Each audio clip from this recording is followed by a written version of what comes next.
Magandang hapon! Kumusta po? Narito po ulit ang update natin para sa lagay ng ating panahon.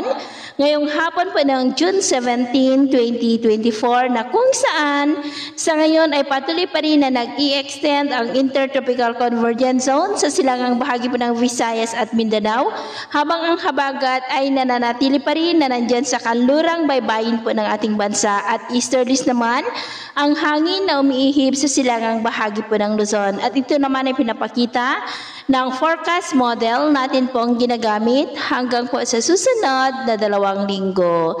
At sa lagay ng ating panahon, ngayong hapon ay maulap pa rin ang kalangitan with isolated rains sa ilang bahagi ng Ilocos Region, Cordillera, ilang bahagi ng Cagayan Valley, Central Luzon, Metro Manila, Calabarzon, Mimaropa, Bicol Region, Aklan, Iloilo, Bacolod, Leyte, Bohol, Southern Samar, Sulu Archipelago, Zamboanga Peninsula, Northern Mindanao, Caraga, Davao Region at Sorsogon na posibleng magtuloy-tuloy ang mga isolated rain sa ilang bahagi ng ating bansa hanggang mamayang gabi. Kaya mag-ingat pa rin po tayo sa mga banta pa rin ng mga pagbaha at pagguho ng lupa.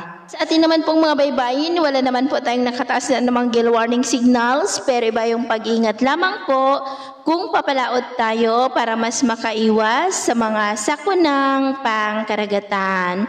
So, ito po ang latest update natin sa araw na ito. Ako po muli si James na nagsasabing, sa kahit na pagsubok po na darating sa ating buhay, huwag po tayong mawawalan ng pag-asa. Thank you and God bless!